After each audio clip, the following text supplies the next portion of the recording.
Smalls Comics. Today I am at a local place called Level 7 Games, and there is a local comic convention going on, like just a general pop culture convention, which I think is going to be super cool. So let's go give it a look. Getting into it, outside has a bunch of stuff. It's not too lively because once again this is a local convention, but it's still super cool to see.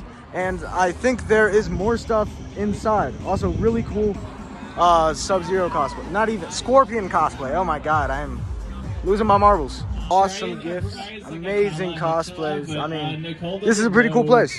Coming inside, it seems like a, mostly video game store, which I'm not complaining. I love me some video games. But it seems like a really good collection as well. And through this, it seems like all of their collection is generally fair market price. I mean, $19 on Assassin's Creed Valhalla, and the easiest way to check is just go to any Need for Speed, see if it's at 20, and then below that, we got God of War, which is still going to be around that retail price at 34. So honestly, pretty fair selection for a great price. Full, in-depth strategy guide to Spider-Man 2, which is pretty cool. Whoa.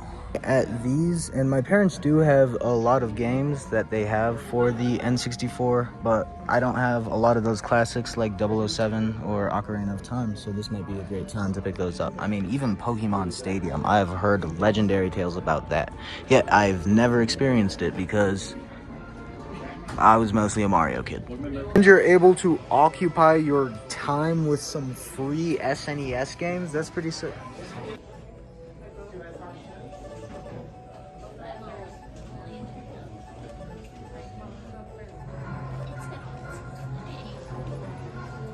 For anyone into figures, they got a pretty fair selection. I mean, I know a lot of people like these Bandai figures, so there is just absolutely Gundam galore over here. This is definitely a place for my Gundam friends. The place even has a little cafe inside of it, which is super cool to see. And like, it doesn't just stop at games. There's like cards over there too, and they got a bunch of these Sega Saturn games. Coming in here, they have a full museum of, I think, their most valuable things. They got Deadpool, don't touch him. They got Bart and an entertainment bike bundle. That's odd. But then right here, they have some of the grails of gaming and collecting. That shiny Charizard is beautiful. Stadium Events, one of the rarest NES games. And then one of the rare Super Nintendo N64 games. I don't know why everything's coming to my mind so slowly. Those original trading card packs are just crazy. Speed Runner in the box. Oh my god, that's beautiful. A Sega CD, and then look at that. I love me some Magic the Gathering. A bunch more sick knacks. I mean, some of their rarer stuff in here, which is just super cool to see all in person. I don't think I've ever seen any of these in person. I mean, they even got a Saw video game right there. I don't know. I don't think I've ever seen a Saw video game. And then a bunch of trading cards as well. A bunch of these first edition Pokemon cards. I mean, not too many, because then they quickly go into these more modern grails of Pokemon, and that keeps up a lot of it. I'm more into those first printing things just because, I don't know, I think it comes from my comic collecting roots, but still really cool to see.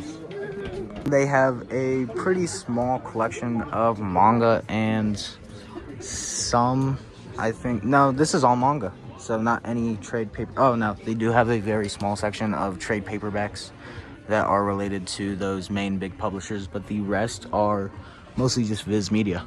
This is a very questioning sign that we've seen. Personal hygiene rules apply beyond this point. Wonder if that's an issue they've had in the past. Whole upstairs area where you could play card games and stuff. And this guy's rocking it out on some of those retro games. And there are a bunch of figures over there that they want to check out. So we're going to do that. Taking just an eeny-beady break from this convention to eat fresh, There is only one person working here. I feel pretty bad for them. And then we're going to head back to the convention. So Came back to the convention. I only left with one thing though: Batman Arkham Knight for the PlayStation 4, because I have a PlayStation 5 and it's backward compatible, and I've been dying to play this game. And I also just want to own it physically for a little reason of just like nostalgia. After leaving the convention, we headed to Boulder. We are on Pearl Street, a very, very famous street, basically historic in Colorado. Kat just got a bunch of compliments for her outfit. She was originally supposed to be a maid because it was a cosplay event, but oh yeah. Oh, that's tough. That's tough. That place smells like grease. Anyway, let's go look around. What's up, guys? It's Miles. Got two guys in hacker masks showing videos. It's honestly scary. We're doing live entertainment. Outside of the nature. Watch the show, everything will still be open. It's a Saturday, yeah? Everybody relax. Go! I wasn't ready. 3, 2, 1. Go! Whoa! Everybody clap now! Ah! Ladies and gentlemen, grand finale. Everybody, clap, clap, clap. I'm going up. Go! Quick, up. To the top. That was the easy way. This is the difficult way. Oh. Oh. This beautiful bookshop has a lot of spiritual stuff, but also philosophy, religion, other things of the sort, which is always beautiful to read. It keeps your mind fresh, and the best part of reading comics is that they mostly derive from philosophies like this. Asking how any of this relates to comics, look right there. It's so ingrained in the way that we view media, especially in comic books, that we often don't notice it. I believe just found the largest sized comics I've ever seen. That's ridiculous. Okay. Yeah, a bunch of stains on this, but still, this is ridiculously huge. That's awesome.